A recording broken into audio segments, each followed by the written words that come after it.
Vous allez pas me croire, mais je suis certain qu'il y a des secrets partout dans votre organisation. Des secrets qui donnent accès à votre production, à des ressources super importantes et qui peuvent vous faire tomber votre prod en 2 secondes. Et ça, c'est le constat que j'ai fait avec une expérience chez Geek Guardian cette année. Et j'ai pu voir qu'il y avait des secrets partout dans n'importe quelle organisation.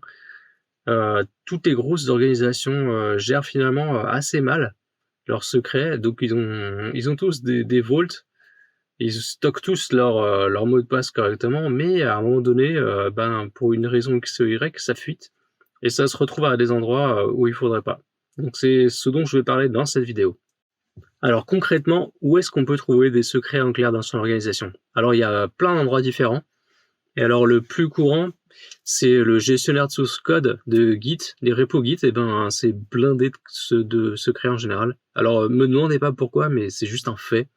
Et quand j'ai travaillé chez Git Guardian, j'ai pu constater que c'était le cas. Et même dans des repos publics sur GitHub, on peut trouver des secrets, et GitHub est blindé de secrets qui donnent accès à des ressources en production. Donc ça peut être des images Docker, des buckets S3, n'importe quoi. Et vraiment, c'en est bourré. Et pas des secrets juste invalides, des secrets qui fonctionnent. Si vous les utilisez, ils donnent accès à des ressources, pour de vrai. Alors, il n'y a pas que Git, mais il y a aussi des outils de bug tracking tool, comme Jira ou Linear. Pourquoi? Parce que c'est très simple. Quand vous êtes SRE, parfois vous copiez-collez des éléments du terminal ou des fichiers d'archives. Quand vous faites des investigations de bugs en prod, vous mettez des évidences dans les tickets pour pouvoir aider les développeurs à investiguer leurs problèmes. Et dedans, des fois, il y a des secrets qui peuvent apparaître et vous faites pas attention. Et Jira et Linear, ils ont pas du tout des outils de détection de secrets par défaut, et ils vous préviennent pas quand il y a des secrets. Donc sans que vous le sachiez, je suis quasiment certain que si vous utilisez Jira et que vous faites du dev et que vous êtes DevOps, ou que vous êtes DevOps, je suis prêt à parier qu'il y a des secrets dedans. Et si vous m'y donnez accès et que je fais des petites recherches, je suis sûr qu'en quelques heures j'en ai trouvé, pour de vrai. Et des secrets valides qui fonctionnent en prod. Et alors, c'est vrai pour Jira, mais c'est vrai aussi pour Slack et Teams. Alors pourquoi? Parce que des fois, sur les messageries d'intranet, enfin les messageries des corporations, on s'échange des mots de passe en one-to-one. J'espère pas que vous le faites dans les groupes, mais bon, des fois, on sait jamais. Les DevOps, normalement, non, faut pas ce genre de truc. Sauf si ça va être vraiment, vraiment mauvais. Mais bon, des fois, il y a des gens qui sont pas forcément éduqués sur la cybersécurité et ils le font comme ça. Alors, j'expliquerai après comment on fait pour s'échanger des mots de passe, et j'espère que vous le savez déjà, que j'ai pas besoin de vous le rappeler, mais au cas où. Mais bon, voilà, ça arrive, et donc Slack ou Teams ou ce que vous pouvez utiliser comme messagerie, hein, ça contient souvent des secrets. Et du coup, ça peut fuiter. Alors, qu'est-ce qu'il y a d'autre? Il y a aussi les Artifactory. Par exemple, si vous utilisez JFrog ou Nexus, ça peut arriver que des fois, on push des packages avec des secrets à l'intérieur. Et dans le même style, il y a les images Docker. Et alors là, les images Docker, c'est super facile de mettre des secrets dedans par erreur. Il suffit de pusher des ressources que vous avez dans votre repo en local. Et si vous avez eu le malheur en local de mettre des credentials, des API keys ou des trucs du genre, vous n'avez pas fait attention, vous faites un Docker build, un Docker push, et boum, ça apparaît dans l'image Docker. Donc si vous êtes SRE et que vous analysez un peu le trafic de votre site, souvent vous vous apercevez qu'il y a des hackers qui vous scannent un peu votre site régulièrement, et on peut voir qu'ils font souvent des appels get sur /git/config. Pourquoi? Parce que des fois on peut choper des secrets dedans, parce qu'il y a des gens qui font des git clones avec des mots de passe intégrés dedans, et c'est un moyen assez facile de récupérer des mots de passe. Ça marchait bien avant, il y a 4-5 ans, mais c'est de moins en moins probable que vous trouviez des credentials dans git config. Mais bon, ça vous donne, des pistes. Quand vous avez des hackers qui vous font des gets sur ce genre de fichier, c'est que en pratique, quand vous le faites 100 fois, une fois, ça marche. Vous chopez des credentials. Alors voilà, il y a les images Docker, mais il y a aussi les logs des pipelines CI/CD. Alors ça c'est assez fréquent d'en trouver. Pourquoi? Je vous donne un exemple. Si vous utilisez Ansible, si vous êtes DevOps, je suis sûr que vous utilisez Ansible. Et si vous faites par exemple Ansible, pour relancer un playbook, faites moins de check, moins diff. Ce que je fais tout le temps pour vérifier que mon playbook fonctionne bien, et ben bam, Ansible va vous balancer le secret en clair. Et il suffit que vous ayez fait ça par erreur sur un pipeline de CI, et vos credentials se retrouvent en clair dans les logs des pipelines. Donc c'est pas terrible du tout, ça c'est carton rouge. Et si en plus vous archivez les logs, et ben ces secrets se retrouvent dans vos archives. Alors vos archives sont sécurisées, ok, mais bon, quand même, ces secrets ne devraient pas être à cet endroit-là, et ça donne des vulnérabilités potentielles. Après, il y a aussi les storage S3. Donc dans le storage, c'est possible d'avoir des secrets qui ont été push par erreur. Alors c'est plus rare, mais bon, ça arrive. Ça arrive. Donc c'est pas que l'intranet, mais c'est aussi vos ressources en prod, quoi. Donc tout ça, c'est bourré de secrets. Donc vraiment, dans n'importe quelle organisation, si vous mettez en place des analyses, donc il y a des outils sur le marché pour analyser ces ressources, pour vérifier qu'elles contiennent pas de secrets. Et c'est assez stupéfiant de voir le nombre de secrets qu'on peut trouver là-dedans. Alors il y a un truc à comprendre, c'est que effacer vos données, ça permet pas de retirer vos secrets de ces systèmes. Donc typiquement, alors j'en ai pas parlé, mais dans les outils de documentation, il y a aussi souvent des secrets. Donc c'est pareil que Jira ou les bug tracking tools. Souvent, vous pouvez mettre des fichiers de log ou des résultats d'investigation, de recherche de bugs, et là-dedans aussi, vous pouvez avoir des secrets. Et quand vous effacez ces datas, et ben, si vous le faites dans Confluence, par exemple, Confluence, il efface pas les datas. Et quand vous cliquez sur History, et ben, tadam, vous pouvez voir tous les fichiers que vous avez soi-disant effacés, ben, vous pouvez les restaurer. Donc souvent, les gens, ils se disent, ah non, mais c'est pas grave, j'ai push un secret, je vais l'effacer. Et ben non, ça marche pas. Donc, c'est pas aussi simple que ça. Et dans Git, alors dans Git c'est pire, parce que vous savez très bien, mais c'est pas vraiment possible d'effacer des datas dans Git. Tout est archivé, tout est historisé, et pire que ça, parce que quand vous faites git clone, vous récupérez l'historique intégral, et donc les clones de repo Git, et ben ils se retrouvent sur les laptops de tous les développeurs, et ça se retrouve si jamais vous pushez un secret là-dedans, ça se retrouve absolument partout, ça s'étale, et c'est une vraie catastrophe, quoi. Donc si vous commencez à faire une pull request et que vous voyez que vous avez pushé un secret, c'est pas la peine de l'effacer dans le commit d'après. Ça va se retrouver archivé, donc je vais parler de ça après, mais il y a des actions à faire quand c'est le cas. Mais voilà, donc effacer les données, ben ça marche pas. Malheureusement, c'est plus compliqué que ça. Donc il y a des méthodes de prévention pour limiter les chances de retrouver vos secrets en clair. Et la première pour Git, c'est d'utiliser des pre-commit hooks. Alors qu'est-ce que c'est qu'un pre-commit hook? Eh ben c'est un hook qui est déclenché en local sur votre repo Git avant que le commit soit envoyé au serveur. Donc là, vous allez pouvoir vérifier que votre commit ne contient pas de secret. Donc ça peut se faire avec une petite config très simple, et en intégrant TruffleHog. Et GitGuardian peut faire ça aussi. Et donc il y a juste un petit truc à mettre dans son git config, et ça permet de vérifier qu'à chaque fois que vous créez un commit, et ben vous n'avez pas de secret dedans. Donc ça c'est super pratique. Donc si jamais vous voyez qu'il y a un secret là-dedans, vous avez encore une chance d'éviter d'avoir besoin de révoquer le secret. Donc ça c'est ce dont je vais parler après. L'autre truc à faire, c'est évidemment, et j'espère que vous le faites, mais il faut utiliser un Vault comme HashiCorp par exemple, ou comme KeyVault sur Azure, pour stocker vos secrets et être sûr qu'ils sont stockés là-dedans uniquement. Donc quand ils en sortent, et ben c'est pour aller quelque part sur un serveur pour donner l'accès au serveur à cette ressource, mais que globalement les secrets doivent pas sortir du Vault, ou très peu. Troisième chose, c'est de communiquer vos secrets avec un gestionnaire de mots de passe comme Bitwarden ou 1Password. Et ça permet d'échanger les secrets d'une personne à l'autre de façon sécurisée. Donc comme j'ai dit précédemment, si vous utilisez Slack ou Teams et que vous avez besoin d'échanger des mots de passe, alors il faut surtout pas les envoyer en clair en one-to-one. C'est vraiment pas recommandé. On ne sait pas vraiment où est-ce que vos secrets peuvent atterrir, et puis il peut y avoir de l'historique qui est stocké quelque part. Enfin bref, c'est pas vraiment recommandé. Donc pour ça, vous devez utiliser des fonctionnalités de vos gestionnaires de mots de passe qui vont vous permettre de partager un lien qui donne accès au mot de passe. Et pour y accéder, il va falloir être authentifié et autorisé pour y accéder. Donc vous allez créer un mot de passe temporaire et à but d'être partagé.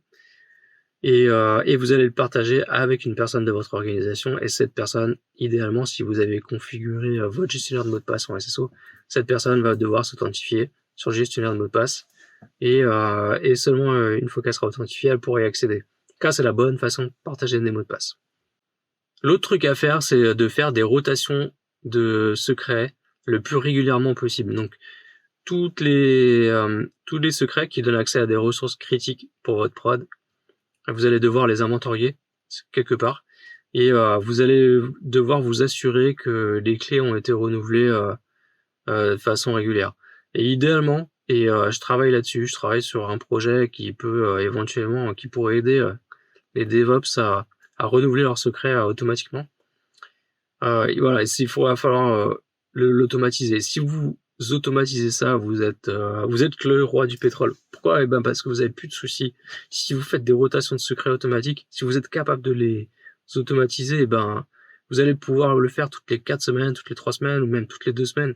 Et là, il n'y a plus de problème. Si vos secrets ils fuitent, si quelqu'un les a commit dans un fichier Git, alors ok, c'est pas terrible, mais au moins vous allez le révoquer quelques semaines après, et le secret va pas avoir le temps de se propager, quoi. Et pour moi, ça c'est la clé, c'est d'automatiser la régénération de secrets automatiquement. Alors évidemment, ça résout pas tous les problèmes, mais je pense que pour celui-ci, ça résout 95% des problèmes. Et bon, si vous êtes dans une très grosse organisation, que vous avez des vrais problèmes de sécurité, ça empêchera pas le besoin de mettre en place des outils de détection de secrets, ce dont je vais parler un peu après. L'autre truc, c'est d'utiliser des services qui permettent de renouveler des mots de passe avec une paire de clés. Alors pourquoi? Parce que ça va vous aider à le faire de façon automatique. Si vous n'avez pas la possibilité de faire des rotations de secrets, ou de mettre plusieurs secrets pour le même utilisateur, vous allez être vraiment embêté, parce que vous pouvez pas changer le mot de passe sans faire interruption de service. Là, je donne un exemple. Si vous utilisez MySQL, vous avez un user qui est utilisé par votre backend pour se loguer, et ce user a un seul mot de passe. Et donc quand vous le changez, comment vous allez faire pour que votre backend ait toujours accès à la base de données? C'est chiant. Voilà, c'est galère. Donc comment vous faites? C'est beaucoup plus simple quand vous utilisez des services qui font des rotations par paire de clés. Donc vous avez souvent 2 sets de clés, et vous pouvez rotate l'une des deux. Donc qu'est-ce que ça vous permet de faire? Vous avez toujours une clé qui est pas utilisée et une clé qui est utilisée, et vous allez faire une rotation de la clé, la deuxième clé qui est pas utilisée, vous allez la pousser en prod, vous allez attendre que plus personne n'utilise la clé primaire, que tout le monde a basculé sur la deuxième, et vous faites une deuxième rotation encore une fois, sur la première clé cette fois, et vous repassez sur la première clé. Et comme ça, en fait, vous êtes certain que vous utilisez toujours la première clé en production. Donc c'est la deuxième clé, c'est la spare key, et la première, celle qui est active en prod. Donc ça se fait en 2 étapes.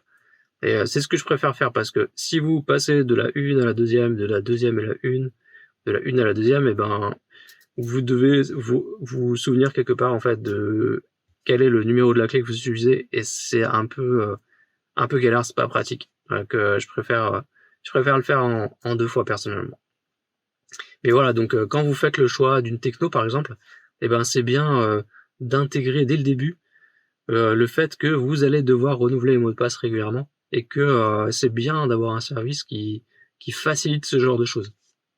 Un autre truc que j'aime beaucoup, c'est d'automatiser le déploiement des secrets lorsqu'ils sont renouvelés. Donc par exemple, si vous utilisez Kubernetes, il y a un truc qui s'appelle External Secrets qui est super pratique. Et si vous l'intégrez avec le Vault d'HashiCorp, vous pouvez mettre à jour le secret dans HashiCorp, et External Secrets va automatiquement détecter qu'il a été renouvelé. Il va redéployer le secret dans Kubernetes, et si vous avez bien fait votre déploiement, vous pouvez restart tous vos pods, tous vos deployments, les renouveler, faire un rollout pour qu'ils utilisent le nouveau secret, et en quelques minutes, vous êtes garanti que plus personne n'utilise l'ancienne clé. Ça va faciliter énormément la rotation des clés. Enfin, le dernier truc, c'est de communiquer les bonnes pratiques de gestion de secrets avec vos collègues. Et ça, c'est super important. Donc, quand vous envoie un mot de passe en clair dans Teams, dites-leur non, mais c'est pas comme ça qu'on fait. Il faut partager dans Bitwarden ou Borrowed Password. Donc voilà, quoi. N'hésitez pas à donner les bonnes pratiques à utiliser, quoi. Donc voilà, même si vous avez fait tout ça, si vous êtes super rigoureux sur la prévention, et ben ça n'empêche pas qu'il y a des secrets qui vont leaker de toute façon. Donc là, je vais parler de ce qu'il faut faire et de ce qui se passe une fois que vos secrets ont été publiés. Donc, ce que vous pouvez faire dès aujourd'hui, c'est de faire un scanning manuel. Donc la première chose à faire, c'est de installer un outil comme TruffleHog, qui est open source. Donc il a quelques features qui sont disponibles gratuitement. Donc c'est un outil payant, mais sur une base open source. Et la base open source vous permet déjà de faire un petit scan manuel de votre board Jira ou de vos repos Git en local, et juste de voir à peu près l'ampleur des dégâts, quoi. Donc vous prenez les repos les plus suspects de votre organisation, vous prenez les Jira boards les plus critiques, ceux dont vous pensez qui pourraient inclure des secrets, parce que pourquoi ils pourraient inclure des secrets? C'est simple. Il y a des gens dans ce board qui ont accès et qui ont accès à la production, qui ont accès à des secrets en production, donc potentiellement ils peuvent les avoir fuités par erreur. Donc c'est des trucs que vous pouvez faire manuellement, et ça permet de faire une bonne évaluation, quoi. Donc si vous voyez que vous avez beaucoup de secrets déjà, et ben il va falloir continuer et faire du scanning en continu cette fois. Donc le scanning en continu, c'est quoi? Et ben c'est un outil qui va mémoriser vos faux positifs et qui va vous permettre d'automatiser le scanning. Alors quel est le problème quand on fait du scanning? C'est que généralement vous allez trouver des tonnes de secrets et des tonnes de faux positifs, parce que forcément votre outil de détection de secret, il n'a pas forcément conscience que ce secret, en fait, s'il est bidon, il donne accès qu'à des ressources en local sur un serveur qui est spawné dans un Dockerfile ou un truc du genre, un Docker Compose, et puis qu'en fait il donne pas du tout accès à la prod, quoi. C'est super courant, donc vous allez devoir renseigner à votre outil de scanning que bah ça doit être ignoré, etc. Et si vous voulez avoir un scanning efficace, si vous voulez faire du one shot, ok, c'est bon, mais si vous voulez le rendre automatique, il va absolument falloir utiliser un outil qui va mémoriser les faux positifs et qui va pouvoir faire le tri de ce qui est vrai, ce qui est faux, etc., quoi. Ok, donc là maintenant je vais parler des actions de remédiation à effectuer lorsqu'on détecte un secret. Donc d'abord, le premier truc à faire, ok, ça va être si vous détectez qu'il y a un secret, ça va être vérifier la pertinence, si c'est un faux positif ou pas, s'il y a un moyen de savoir si c'est un secret ou pas.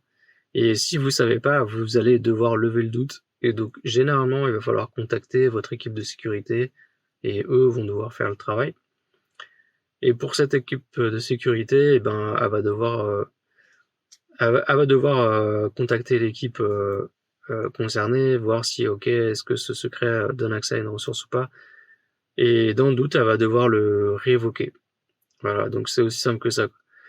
Donc j'en reviens au point précédent, c'est que si vous arrivez à avoir un process pour renouveler vos secrets facilement, allez, je donne un exemple tout bête, mais si vous avez, il suffit d'écrire quelques playbooks Ansible pour chacun de vos secrets, et dans ce playbook, vous allez 1. Générer un nouveau secret, 2. Déployer un nouveau secret, 3. Attendre que ce secret ait été utilisé partout, que l'ancien secret soit plus utilisé, et 4. Vous allez révoquer l'ancien secret. Voilà. Donc ça devrait être... si vous devez avoir un moyen simple d'avoir ces actions pour chacun des secrets. Et le truc ultime, c'est de l'avoir automatisé. Donc c'est d'être capable facilement de revoquer, voire de générer un secret automatiquement, quoi. Et si vous faites ça, il n'y a plus aucun problème. Mais dans tous les cas, vous allez devoir être capable de révoquer un secret et de le republier rapidement. Et moi, j'ai vu pas mal d'équipes qui le font pas régulièrement. Donc la plupart des DevOps, ils s'embêtent pas à faire ça. Et le truc, c'est que je pense qu'il n'y a pas vraiment une culture dans le DevOps et dans l'ingénierie encore qui prend en compte ce genre de problème dans les phases de design et d'architecture. Donc la plupart des systèmes en prod que vous allez opérer, ils ont été design il y a peut-être 5-6 ans, voire même beaucoup plus, quoi. Peut-être même 10-15 ans, et Et à cette époque-là, on prenait pas ce genre de problème en considération, quoi. On se disait pas: «OK, quand est-ce que je vais avoir besoin de renouveler ce secret? Comment je vais faire pour le faire en prod sans trop de problèmes? Est-ce que je vais pouvoir avoir, 2 sets de users qui vont pouvoir me permettre de faire la rotation facilement?» Et donc le truc vraiment le truc clé pour moi, c'est d'intégrer ce problème de secret, très tôt dans le design. Donc si vous communiquez en fait là-dessus, dans votre entreprise et que vous donnez les bonnes pratiques, et ben ça va encourager, les architectes à prendre en compte dès le début, dans le design, ce genre de problème. Et si vous le faites bien, vous allez pouvoir automatiser la rotation des secrets et vous allez être vraiment clean. Donc ça vous empêchera pas, de devoir mettre en place probablement des outils de détection de scan. Ça, ces outils-là, je pense qu'ils sont faits pour être, pour durer. On a besoin de ces outils. Mais vraiment, si vous voulez être tranquille, il faut pouvoir évoquer des secrets facilement. Voilà, j'espère que ça vous a plu. Allez, à bientôt, ciao.